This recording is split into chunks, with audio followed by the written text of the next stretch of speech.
So good morning, everyone. My name is Emma Smith, and I'm delighted that we're going to be having a conversation with the one and only Norrms McNamara this morning. Norrms, I managed to say your surname correctly. Yay! And on a Friday. And on a Friday. I'm just going to do a little bit of an introduction around our webinars, just in case people haven't been on these before. So we've been running these for the last year and a half. It's part of our project, which is Empowered Conversations, which is a project of Age UK Salford. We deliver, our day job is communication courses for family carers across Greater Manchester, and that's family carers of people with dementia. We also offer one-to-one support for empowered carers. And as a result of the pandemic, we've been doing different things, and these webinars are one of those different things that we offer.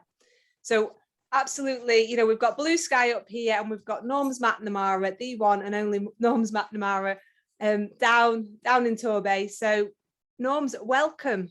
How are you doing today? Yeah, I'm doing fine, thank you. Yeah, it's blue skies. People say as usual, but it's not always sunny in Torquay, but it is most of the time. But yeah, this week has been exceptional. It's been lovely. Good. I'm glad it's been so good. And for anyone who doesn't know, Norrms, you're a Bolton lad, aren't you? So you've migrated down south with the weather. I did, and maybe the accent might give it away. You never know, but yeah, I am a Bolton lad by birth, and I emigrated down here about 22 years ago. But Bolton Wanderers, Cars Pasties, and Greenhalgh's meat pies still play a huge part of my life. So, you can take the boy out of Bolton, but you can't take Bolton out of the boy. So. Oh, we do a disco, Norrms, and we get Cars Pasties delivered at 9 o'clock. So we all stop dancing and we have our Cars Pasty. Oh, I love a Cars Pasty. You've set everyone off now. Cars Pasties. We get our Cars Pasties, and it's like the highlight of the night. Do you have somebody who stands there and says, meat pies have come?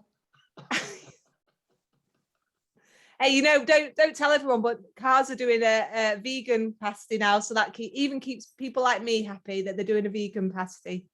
Well, as long as they keep everybody happy, that's all that matters. Norrms, I've been looking on your website, and I've been reading about Purple Angel, and I just wondered if you'd tell us a little bit about sort of where it started, why it started, yeah. and anyone who's not heard about it before. Yeah, of course, yeah. Well, as you know, as you've heard, my name's Norrms, and I'm the founder of the Purple Angel Dementia Campaign. Was started maybe 10, 12 years ago, but we only became a charity about 3 years ago, because we was a community group for so many years, and we really wanted to stay like that. But pressures that be finances, the taxman said, if you have so much, you must become a charity. So we had to do, which is exactly what we did to make sure everything was okay. But, excuse me. But we started through necessity, because me and my wife, Elaine, we worked alongside, not for, but we worked alongside a very large dementia company, shall we say. Not mention no names, but very large dementia business. And we were there at the very first meeting at the birth of dementia-friendly communities. We had so much input in it. And then we found that 4 months down the line and 6 meetings later, round in Torbay, we actually signed up 300 businesses to become dementia-friendly, or dementia-aware, as we call it. And they haven't moved an inch. It was a meeting about a meeting about a meeting.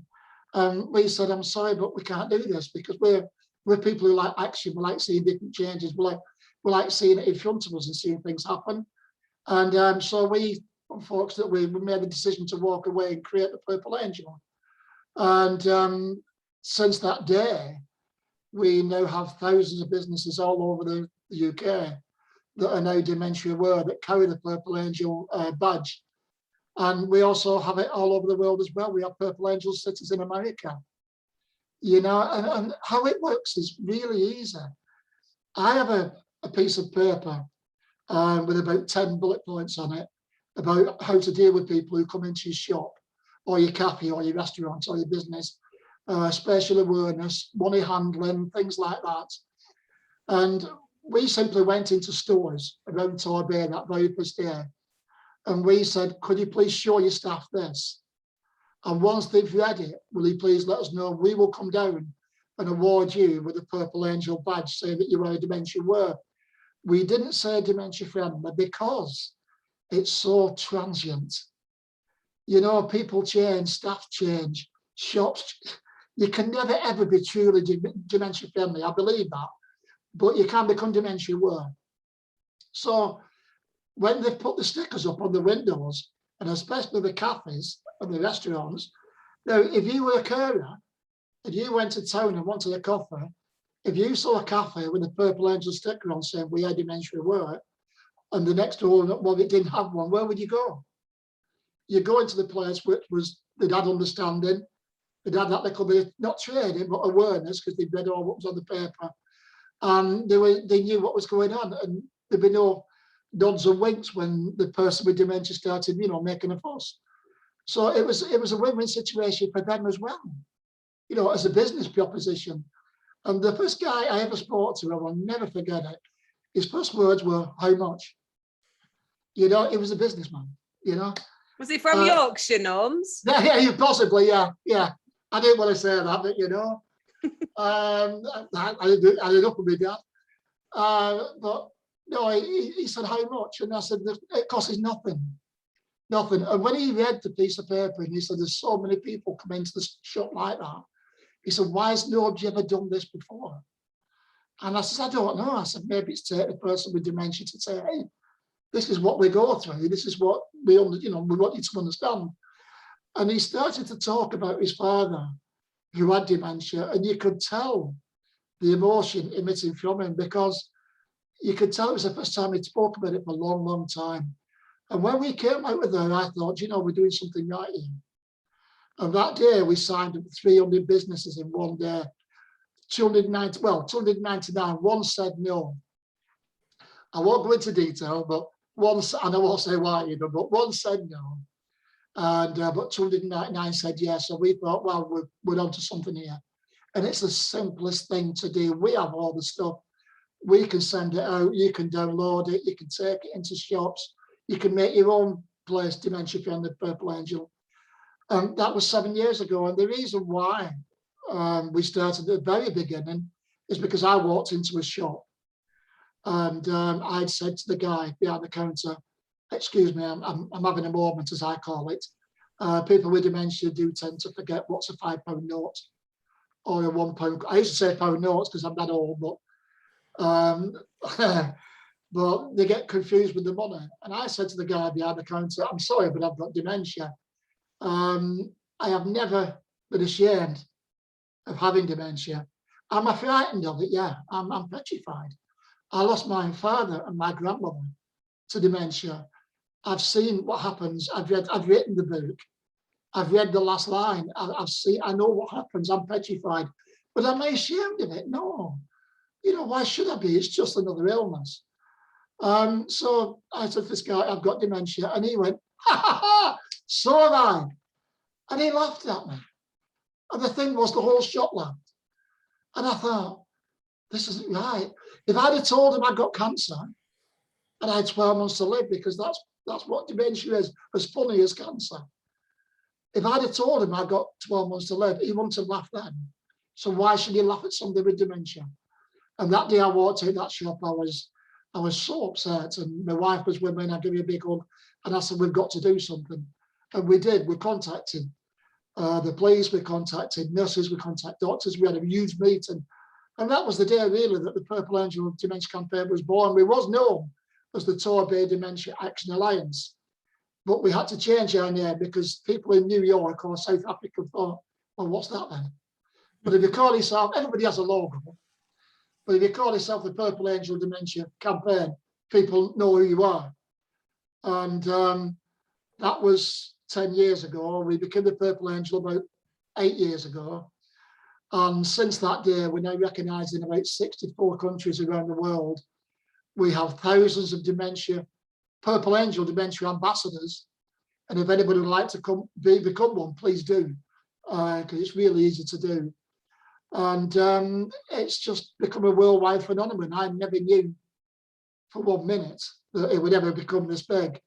But the difference with us is each and every one of us, not only here in the UK, but around the world, are volunteers. Not one of us gets paid for doing anything we do. We haven't got no big fancy offices in London, no names mentioned. We haven't got no, things like that. We haven't. It's just a load of us connecting via Zoom and connecting via Facebook and Twitter. And we have thousands of members worldwide.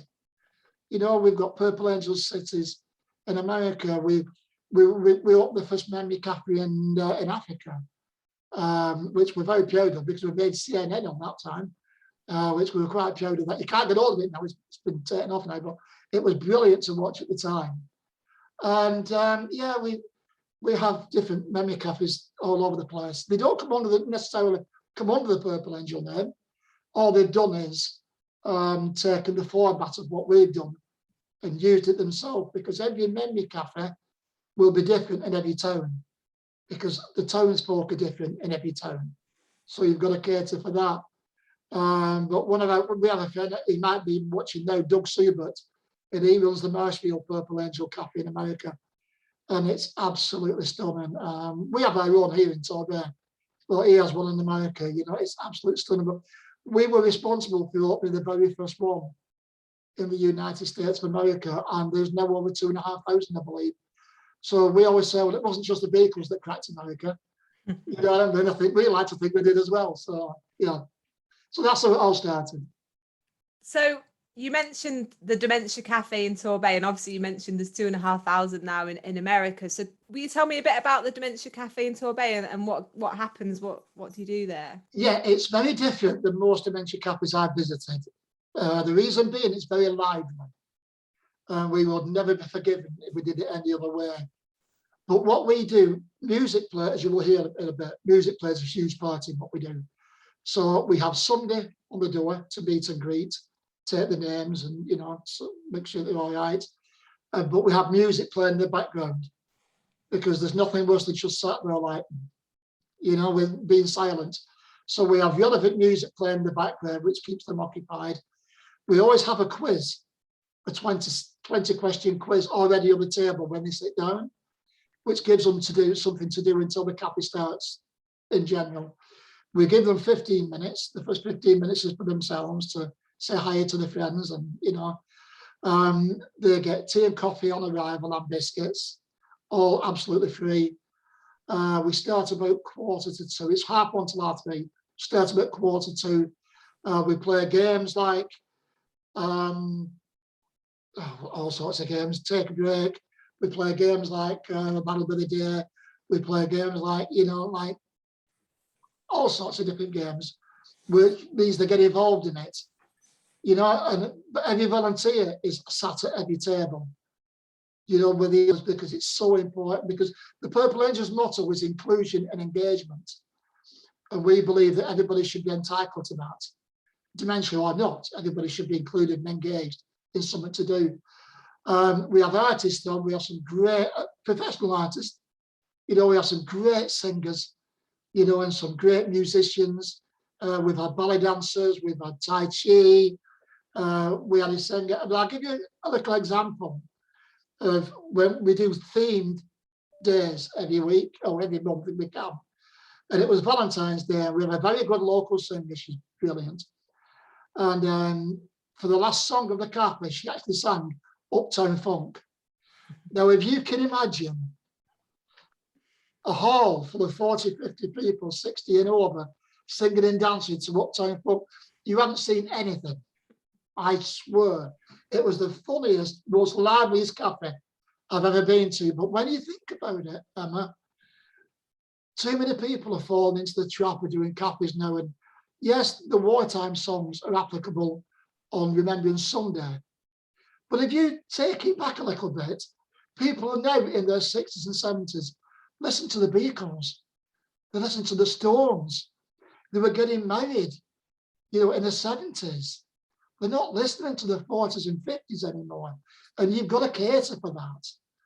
And I think that's the reason why people enjoy our cafe so much, because we keep it relevant, And I've always said, I would love to live to be 100 and visit a memory cafe 50 years from, 45 years from now or whatever, right? because I have visions of people in the cafe singing Eminem with my name is, my name is, my name is. You know, and it will be fantastic. It will be fantastic because it won't be the old type of music. It'll be of R&B. You know what I mean? A bit of Jessie J. You know, it'll be fantastic. And I only wish I could be around to see that. But it's a very, very happy place. And that's the format that people's taken on around the world, that it's a place of security, it's a place of help. We have all the information there if anybody wants to know anything. But funnily enough, we don't do talks on dementia. We don't really talk about it, but the members do to our volunteers who are all very experienced in it. We've got nurses, you know, we've got people who run care homes, we've got carers who come and help out, you know, so they're very well versed in dementia. So there's a serious side to it. We have a spare room as well. We have what we call a quiet room with a huge box of handkerchiefs, which has been used many times when people just want to dump the baggage, you know, but it's a really happy place. At the moment, we're struggling for numbers, but we've been closed for 2 years. So we're starting all over again, you know, because we've lost people, and not through COVID, believe it or not. We've lost about 12 through dementia. So when you lose 12, you lose 24, because they usually have a partner or a husband or wife. So it's a huge chunk of the numbers we used to have. But we're building up, we're getting there now. It sounds like you've got a lot of good people around you, like volunteers. There's an old saying that says, if you surround yourself with good people, good things happen. And that's exactly what we've done. That's exactly the way we've worked. Surround yourself with good people and good things will happen. Every time, guaranteed, guaranteed. I love that. Now, Norrms, you're hinting music is a massive part of what you do in your work.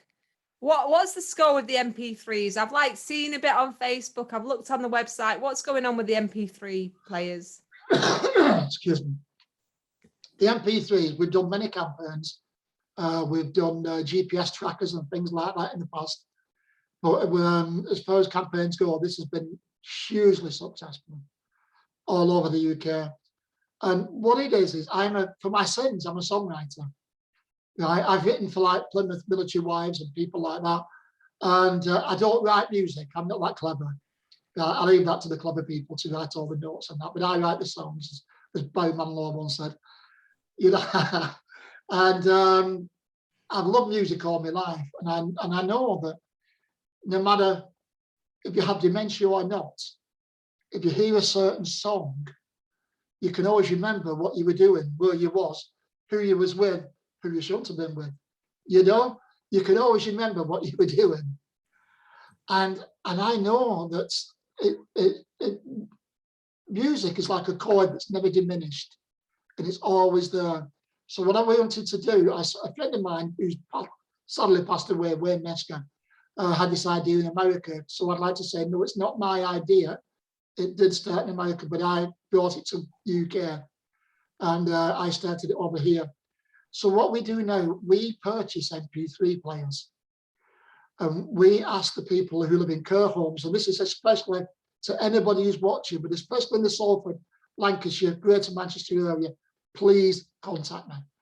We have MP3s, and we ask the carers or the care home managers or loved ones of people or hospitals. We also deliver to NHS hospitals as well. And we say, please ask the person with dementia what their all-time 15 songs was with the artist. We must have the right artist, because even though with a name like McNamara, I come from Irish stock, but if anybody ever sent me anything with Daniel O'Donnell on, I'd have a fit. You know what I mean? Because it's just not my cup of tea, right? It's a standing joke in our house. But we need the artist that goes with the song. It is so important. And the reason being is we were once asked to record and upload Nelly the Elephant for a person because it was just one of their favourite songs. And I thought, the other one I really know is by the Toy Dolls, which was a punk rock group I was into many years ago. I thought, it can't be that one. Believe me, if you Google it, it's not that one, trust me. So this is why it's important that we do get the right song. So what we do, we upload these songs onto the MP3s, and then we send them out to people with dementia. If the people with dementia are too far down the line or they're in late stages, then we ask the carers or the loved ones to pick them for them. Because I can remember what my mum and dad's favourite songs were. So it's not that hard. We cannot do any by Elvis, or we can do Elvis, but if you know what I mean. If somebody said to me, can you send me 20 songs by Elvis? No, we need to know which songs. Because music is so important to me and others, and many others, that it can take you to the most wonderful place. But it can also take you to the saddest place. And what we want to do is make these absolutely bespoke. So it takes the people to the happiest place. Places where they remember growing up, where they met the husband, what they played at the wedding, you know, what they song they danced to, or even what song, and you will be surprised what we've been asked for. You know, we've done Polish. We've just had a report back from a care home who had 2 Polish residents, and we asked for Polish songs, and our techie is amazing. He really is. He is a very clever man. And he downloaded these Polish songs, and the change was immeasurable when they put these MP3s on these people. You know, and we have a 9.9% success rate in this. The nicest thing that's ever been said to me is when somebody wrote to me, and it was for a single MP3 for somebody's mum. And she said, Norrms, thank you for giving me my mum back. Because she went from being docile and being quiet and being non-cooperative, shall we say. They put the earphones on and she started singing and dancing like she was back in the clubs again. And her daughter said, I got my mum back. That's what she used to do. And she was a singer in a club. And she had the most beautiful voice. And if anybody ever wants to follow me, if they go on Twitter and they see the lady in a Scottish care home singing a hymn, it's like it's been directed. She comes out on a balcony. It's the most amazing thing. But the carers didn't even know she could sing. And she begins to sing, and she has the most beautiful voice. And this is the difference that the MP3s are making to people. You know, the difference is these are absolutely free. There's no catch. So many people pull me up or email me and say, what's the catch? And I'm dying to say, it's on the briefcase, you know, like you do. But there is no catch whatsoever. These are paid for through public donations. And as I said, we don't get paid for anything we do. You know, our techie, super techie, doesn't get paid for anything he does. You know, and so we pay for all the postage, we pay for all the uploading, you know, and things like that. Just waving to my wife. She's just come in. And, you know, and it's changing people's lives. It's changing people's lives, you know, and it is the most wonderful thing. I think when your mum or your dad is non-cooperative or is non-speaking, and then all of a sudden they remember every word of a song, and then you join in. My mum died of cancer. I lost my father and my grandmother to dementia, but my mother died of cancer. But in the last days, I sat at the edge of the bed and I put through all sorts of torture because all we did was sing together. But we sang together what we used to sing, what she taught me as a child. You know what I mean? And we had all the care home joining as well. You know what I mean? So it's always played a big part. But I will say to anybody who's watching now, please contact your local care home. Please tell them what we're doing. And please tell them that this is making a massive difference to people's lives, because it's not just bringing them up, bringing them out, or as some people have said, not my words, they're coming alive again. But also it's helping with falls, because people who have dementia are well known for wandering about. Do you know, I know I'm drifting a bit, but do you know people with dementia never get lost, ever? We know exactly where we're going. We just don't tell you. That's the difference. That's the difference. We just don't tell you. So when people go wandering, they know where they're going. They know where they want to get to. But the MP3s have cut down on falls because they've been in one place and they've been listening to the music. We've had people who's not eaten for 3 days. and they put the MP3s on the heads and they put them on before the meals, and they've sat there eating the meals. It's helped with fluid intake, it's helped with food intake. And the biggest thing we ever had, we was only allowed to see the video because the relatives said, we'll let you see this, but we don't want anybody else to see it. And it was a lady who'd been put on palliative care 3 days prior by the doctor, who'd been in a room for a month. And within 2 days of listening to the MP3s, she got out of bed, walked downstairs and said, "Where's my lunch?" And you could audibly hear the carers going, "Oh, is that?" They couldn't believe what they were seeing. You know, and we saw this on video, and it was there wasn't a dry eye in the house. Excuse me. Terrible chest cold last few weeks. But there wasn't a dry eye in the house. Please contact us. Please, you know, we rely on donations. If anybody would like to donate, we are a charity. We have a bank account, every penny. But all we ask when people receive these is a bit of feedback, like the feedback I've just explained. You know, because when we're applying for funding, we don't get no big grants from the government like other people. I wish we did. We've got to beg for our money like anybody else. But when we put in for the grants, they've got to be evidence-based, as everybody says. And but we can tell them then what we are doing, not what might happen. You know, what might be the outcome. These are the outcomes. This is happening in real time, real life. You know, and this is happening in real people. So it is very big. It is one of our big campaigns. Norms, off the top of your head, how many MP3s have you sent out? To maybe 300,000. Oh my God. Yeah, so if you multiply that with roughly about £8-9 each, we've had to raise a lot of money. You know, but as I said in the beginning, the team I work with are just exceptional. You know, and we've done the lottery funding, we've exhausted that. You know, well, some of it anyway. There's always other options, and we've done all the grants that's available. But if anybody does know any grants that are available, please let us know, because this is something that's, you know, we're sending out on average about 120 MP3s a month. You know, and we've been doing it for 3 years, but it's only really just taken off, believe it or not, because people were very skeptical.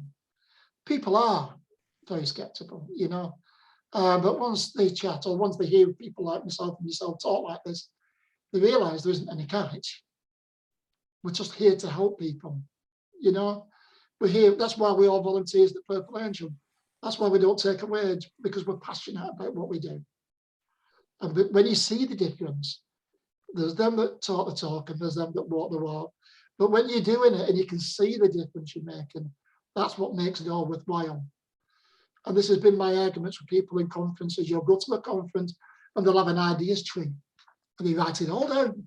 It's true, isn't it? They write it all down, right? And they say, "Oh, that's a good idea." They put it all down. There's about 50 ideas. If you went to that conference the year after and said, out of that 50 ideas, how much had been turned into action? Not much. It's all right having the ideas. You've got to put them into practice. We've had hundreds of ideas that haven't worked. You know, we've had Purple Angel holidays, you know, in hotels, you know, especially for people with dementia. We've had lots of different things like that. They didn't actually work, but we didn't give up. And we carried on trying and carried on trying. And the reason why the GPSs went down, because we were backed by a young man who was a multimillionaire, and then he said, "Well, I've only done it for 3 months," and he took the backing away, so we couldn't do it anymore because that was expensive. But we were grateful for what he did, you know, for helping people. But the MP3s is purely self-funded, and my trustees and my my long-suffering volunteers on the steering group, there is one rule: the money for the MP3s is for the money for the MP3s, and I am not allowed to dip in for the money for the Purple Angel, because that goes on community help, maybe cafes and things like that. But if we ever run out of money for the MP3s, we'll say to everybody, "Give us your name. We have a list. Once we raise some more funds, we'll contact you and we'll start it again." So, Norms, have you ever thought about charging? no. No. The Purple Angel ethos is everything we've ever done from day one has been absolutely free for everybody. We don't charge for our memory cafe. We don't charge for tea, for coffees. We take them on 3 trips a year to garden centres, to the ponies, you know, the shelters for ponies. We take them to farms. We take them, you know, we take them for cream teas. You know, we take them on the Christmas train at Christmas, and it's all through donations. And when we very, very first started, we vowed, if at all possible, we would never charge for anything. And we've been going 8 years now, and we haven't up to now. And I think that's where I get a little bit sad, because here in Torbay, we had 5 memory cafes, and now we've only got 2, because the other 3, of course, because of funding. I don't understand that. We've been running our cafe for 7 years, totally free. You know, and we have to pay the church. You know, we have to pay for the hall and for the tea, the coffee, the biscuits, and homemade cake. Well, my wife makes the homemade cakes, hence the belly. But you know, but I do struggle to understand why other people can't do what we've done. I must admit. I read about World Rocks Against Dementia, and it sounds like a massive gig that I want to be part of. What is it? We want you to be part of it, and we want everybody to be part of it. World Rocks Against Dementia came. If you're old enough to remember Live Aid, a few of us are, not many, but a few of us are, right? It's a bit like that, but we haven't got the likes of Bob Geldof or David Bowie, you know. But we think, allegedly, we can't say for definite, is the largest dementia music event the world's ever known. We've been doing this 7 years now. And what we do, we invite everybody around the world, organisations like Age UK and people in care homes, to tell us what they're doing. We want them to hold an event.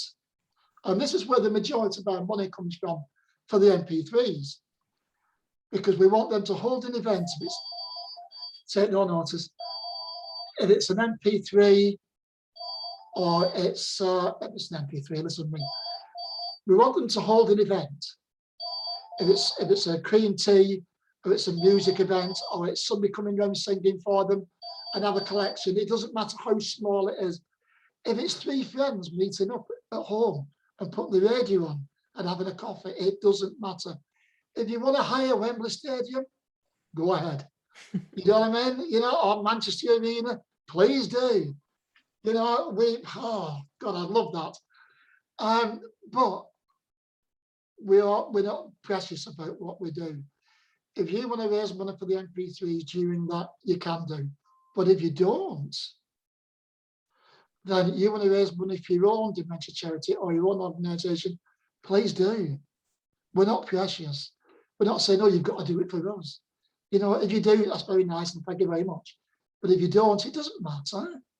The whole point is that the whole world comes together within a week, but it's usually on one day, but it's any time within that week, because there's different time zones, obviously, all over the world. And there's different events going on all over the world. Now, before COVID, we had 27 countries involved. Isn't that the most annoying thing when the phone rings like that? That's literally Bob Geldof phoning you now saying, I've booked Wembley, Norrms. I've got an idea. Do you want to? Funny you should say that. Funny you should say that. I was interviewed on TV a couple of years ago, and on one of our ads, we actually got China to be involved. And I said on the television, Bob, are you listening? Give us a ring, because we got China. You didn't on Live Aid, but we did. Yeah, so we've had 27 countries around the world, you know, involved in this. We've seen people in Chinese dress. We've seen people in Indian dress. We've seen people in America, all over America, holding a dementia event. It's the most one. And the thought that people come together in this week to remember and celebrate people with dementia. Now, the last 2 years we had to cancel 1 year, which was such a shame. It was heartbreaking because of COVID, but COVID was all over the world. Believe it or not, last year was our best year ever. It was the most, even though there was COVID, right? We had over 150 or 197 events worldwide, you know, because Barchester Care got involved in it, you know. sanctuary care got involved in it. You know, and they had care rooms all over the country. And they held a little event. And they sent us the funds that they'd raised, they sent us the funds on the onward MP3s. And it is the most fantastic event we've ever known. The World Rocks Against Dementia is something I hope, they're going 7 years now, and I hope we'll live on even after I've gone, because people get so much pleasure out of it. You know, the first one we ever held was in Torquay. We hired a hall, a bit like Manchester Arena, but not as big. But it was a big, massive hall. It was a big leisure centre, and it was packed. And it was our very first one, and we had 12 choirs, including the Plymouth Military Wives, singing that day. And we had a couple of rock bands as well. Because when we say rock against dementia, you don't have to play rock music. It can be actually a genre. Rock music, you know, World Rock Against, you play anything from rap, spelled with a silent C, or or you can, you know, classical, it doesn't matter. You know, whatever it is, you know, you can play what you want as long as you play some type of music. And that day we did it. I will never forget it, and I will never, you know, I will never admit the steering group. It was what they call squeaky bum time, because we had to pay for the hall. We didn't get anything for free, and this came out of public funds. It was packed. There were thousands came that day, and it was wonderful. And we had links all over the world to different countries on that day. You know, and do you know how much money we raised for dementia that day? £6.14. We just scraped in, because it wasn't, oh, I have never been so grateful in my life. It wasn't about the money. It wasn't about the money. It was about raising awareness. But I was happy when we didn't, you know, we broke even, more or less. By the time we paid for everything, and the hall and the electrics and everything else. But that set the precedent. So now people have small events all over the world. But if you want to hold a big event, the bigger the better. You know, just tell people about what we do, and it's free. We're here to help and show you what to do. Norms, what week do you do it in? We usually do it in March, but because we've only just held it, we had to have it in November last year, or this year. What we're now? 21. October, aren't we? We're in October, yeah. Was it last year in November? Yeah. And this year we've had a few this year. In fact, there's one going on tomorrow. There's one going on tonight in Cornwall, the World Rock Against Dementia in Newquay. But next year we're having it in May. Please forgive me if I get this wrong, but I will send you the details to tell everybody.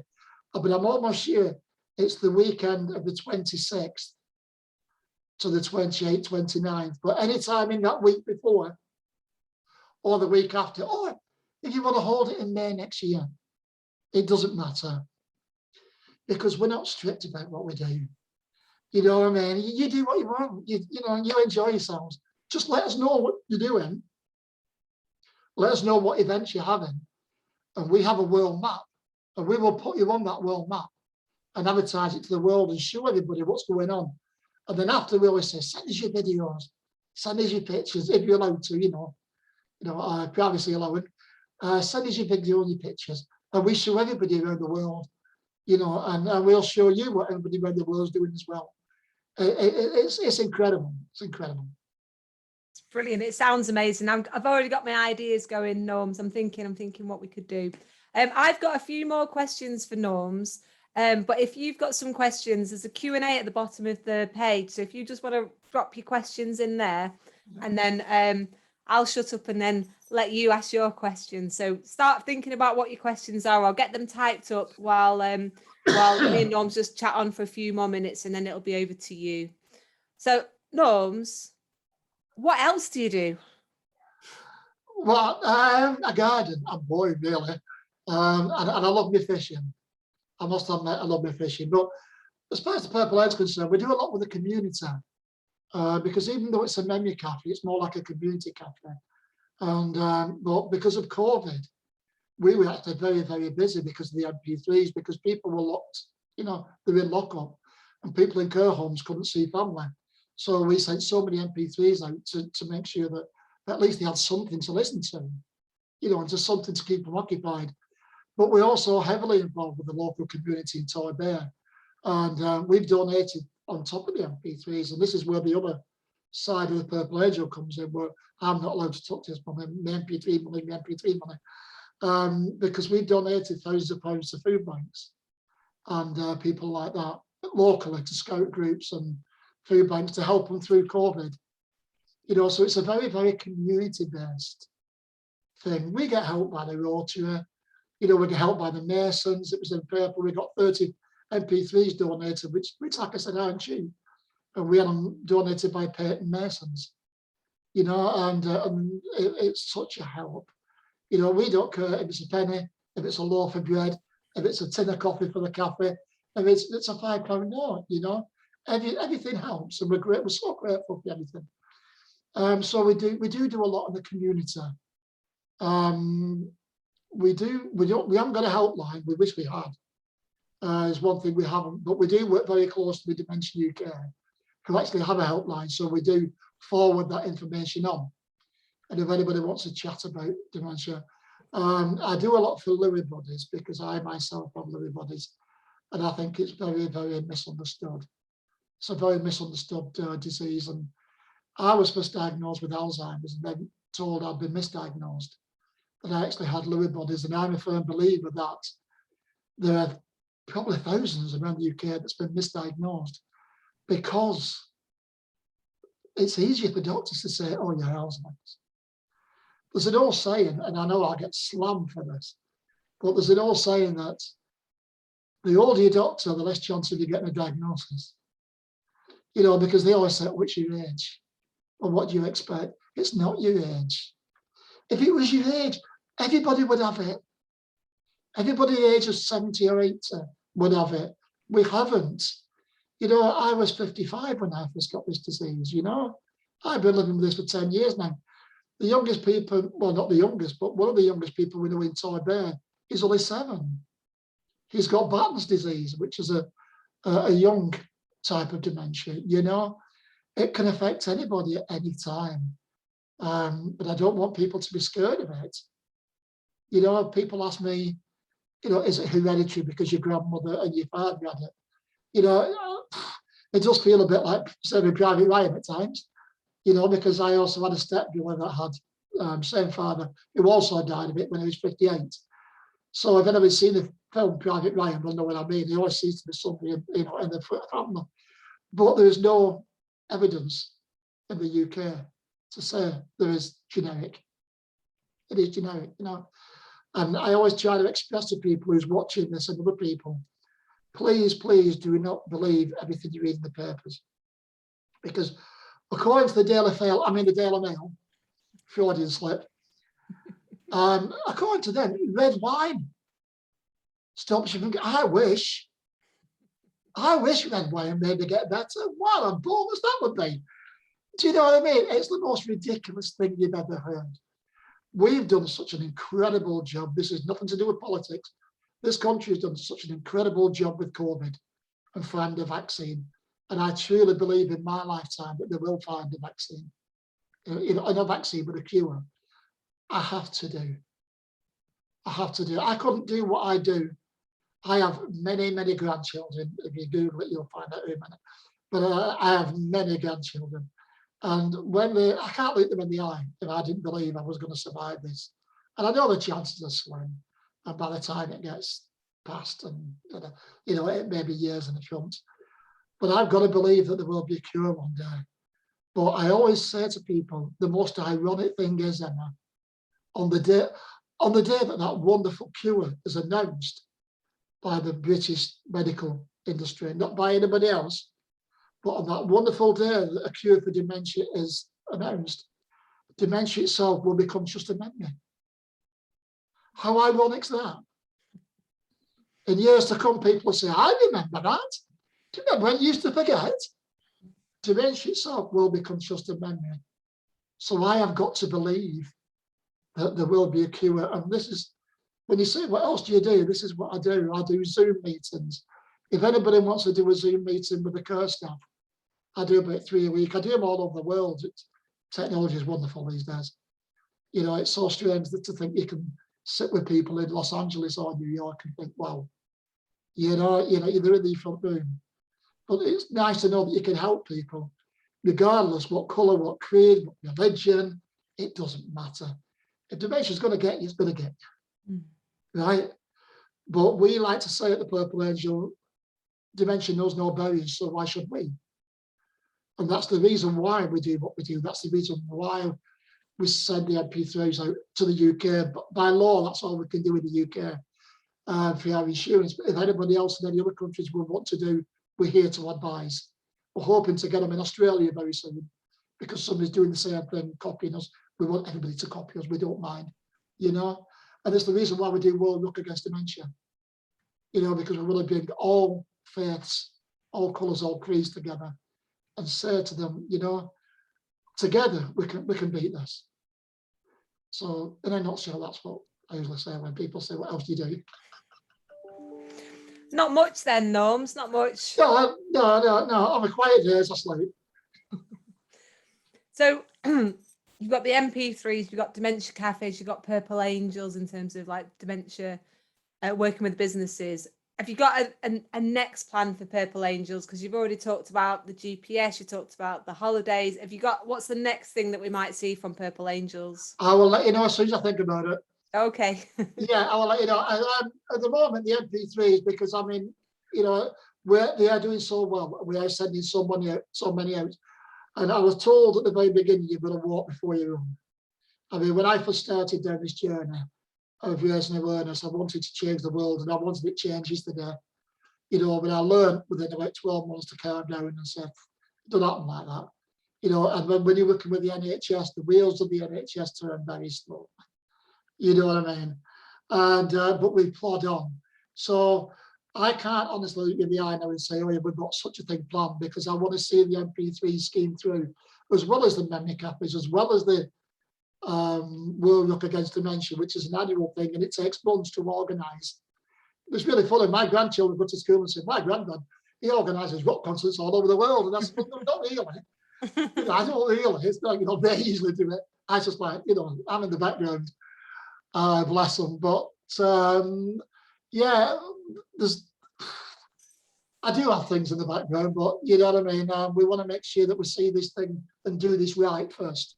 And then when we think we've gone as far as we can with this, and we've helped as many as we can, who knows? Yeah. Who knows what the future holds? We want to keep it grounded. I don't think there's anyone watching this who hasn't got the message that if you want an MP3 player for a family member or a neighbour or a friend that's living with dementia, please get in touch with Norrms, and I will share Norrms' email out with you in the email that you get later today or tomorrow. So you'll get all of Norrms' details that way. But to be honest, you only have to Google him and he'll just pop up. Yeah, fortunately, like a bad penny. No, Norrms, you've talked a lot about awareness raising. Obviously, that's where you started. You know, Purple Angels, it was around like raising that awareness. And there's, you know, like over the last 7 years, there's been a lot that's happened from different organisations. What do you think's next for dementia awareness in the UK? What has to happen next from your own personal experience? Well, in my own personal experience, and if you want me to be very honest, which I always am, I'm a northerner, so I don't know any other way. I would like to see it more grounded.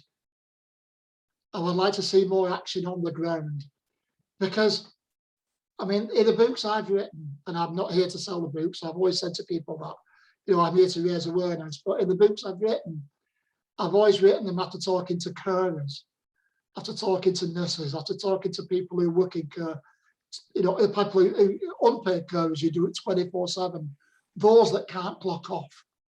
Do you know, those that can't say, can you take over for a minute while I go for a smoke or have a cup of tea? You know, this is the people we talk to. And this is what I would like other organs. And when they say they're doing it, there's a difference between saying they do it and actually doing it. Because a lot of people in these big organizations say they're doing it. And what they mean by it is they're sending surveys out. We don't answer any surveys at Purple Angel. We refuse to. We don't answer anybody who rings us and says, can we send a survey or can we send some leaflets for your No, come and see us. If you're local, come and no, we're not. I'm not going to ask my residents to start filling things in like a classroom. You come and see us. You talk to them, tell them what you do. Talk to them face to face. These are human beings, you know. And this is what I would love to see more of. Have we come a long way in the last 10 years? Yes, we have. We see commercials with, excuse me, we see commercials with people with dementia. We had the program, the restaurant that made mistakes. We advised on that. Excuse me, we have the restaurant that made mistakes is on TV. We advised on that program, you know, and there were people, everybody that had dementia. You know, this is what I say. Inclusion and engagement is what I want to see. You talk to people, and I will not name these organisations, but the bigger organisations. No, but you don't need to name them. You've dropped enough hints. Yeah. Then they say, yeah, we're sent to serve. You know, well, we've asked this and we've asked that. You know, no, you haven't. You know, I once did I'm famous for doing it. I once did a conference, and I said, are you helping people with dementia? They all said, yeah. And I said, right, how have you helped them? Well, what I did this. No, how have you helped them? What do you mean? Well, when was the last time you actually sat down with somebody and said, what do you think we should do? When was the last time you asked somebody, what do you think we should do? What you should do? Because you've got a future. People with dementia have a future. They want to know what's going on. They want to be included in care homes. Don't even get me going on wing-back chairs. Don't even wing-back chairs is another conversation. It's another conversation. Got one there, Norm. I love it. My wing-back chair. Don't forget. You're not in a care home, are you? A whole conversation for a different time. But we want people to include people with dementia. You know, there was a dementia conference in Scotland that was held by people with dementia and attended by people. The first one ever in the UK. Why don't the big guy? I've stood up at so many conferences and said, how many people in this conference actually have dementia? And I bet no more than 3 hands have gone up. It's disgusting. It's disgusting. We really should involve them. Yeah, definitely. Norms, we've had a question from Amanda, and I think it was Amanda was the one who said, you've got to get Norms on, speak to Norms, get him on for a webinar. So we've Amanda to thank for this webinar today. So thank you, Amanda. She said, well done for your amazing work. I wonder if dementia awareness could be grounded in grassroots like children. Do you have any plans to work with schools? We already do. We already do. Please contact me. I have different presentations for different people. I've done presentations for under 11s. They call them year 5. I don't know. When I was a kid, it was under 11 and over 11. And I've stood in front of secondary schools, you know, and I must admit, I've stood there and thought, if my teacher could see me now, you know, talking to a whole school. But we've done that. We've taught to children. Do you know why? Because children get it. Children get it. I've sat in front of 7 and 8-year-olds and said, do you know, some people actually think they can catch dementia. And the kids have turned and said, no, you can't. Give up. No, you can't. You're joking with us. The kids get it. They have no inhibitions. Yeah. Do you know what I mean? Their minds are fresh, and it is what it is for the children. And the way to reduce the stigma is to talk to more children, to do more school presentations. I've done more schools in Torbay, and I've done more secondary schools. And it's all about getting the children involved, because as they grow up, the stigma will go down. Because you can ask what dementia is called to an 85-year-old, they have a different name for it. But you ask a child at 9 or 10, what's dementia? Well, it's dementia, it's when you forget things. They understand it. And if they go through life like that, they'll teach their children and their children. And therefore, the stigma will go down as well. So it is important. I've never really grown up. I love talking to kids. You know what I mean? I used to be one. You never? Yeah, honestly, yeah. Once upon a time I was, yeah. We've had some, I'm just going to go into the comments. Clara said, you are an inspiration, Norms. You really are. Thank you for all you're doing for dementia. And then Kellen, when we were talking about music, Kellen had written, I live next door to a care home. In the summer, they had Rod Stewart blaring out, and it really made me smile. A couple of days later, they had an entertainer in, and I heard Roll Out the Barrel a long way to Tipperary, it made me feel sad, and I couldn't help but think, who is he entertaining, himself or the residents? I totally agree. I totally agree. There's a time and place for everything. I totally agree. Now, the one thing I didn't tell you is we actually created a ringtone to help people, not just with dementia, but with them that live at home, or people who are just getting forgetful, or the elderly, or whoever. Excuse me, because this involves a little bit of singing. I do apologise before I start. But my mum and dad worked very, very hard for what they got and what they worked for. And the thought of somebody ringing them up and saying, hello, I'm from Barclays Bank, you know, can you give us your code? And they're losing all the money, just annoys me. I would be devastated if that had ever happened to them. They're not with us now, but if it had happened, I'd have been devastated. So we thought, how can we help the community in the UK, not just those with dementia? So we came up with a ringtone so that when your mobile rings, right, now a mobile tune is a mobile tune. It's either your favourite song or one that's catchy, right? You know, so it doesn't really matter. It's just to let you know that someone's ringing you. So we came up with a song, and a professional singer who sang it, and it kind of goes like this, but I apologise now, but it kind of goes like this. So when your phone rings, it goes, don't give out your bank details to anyone on the phone, anyone on the phone, anyone. You must sing this all day now. Don't give out your bank details to anyone on the phone when your phone rings at home.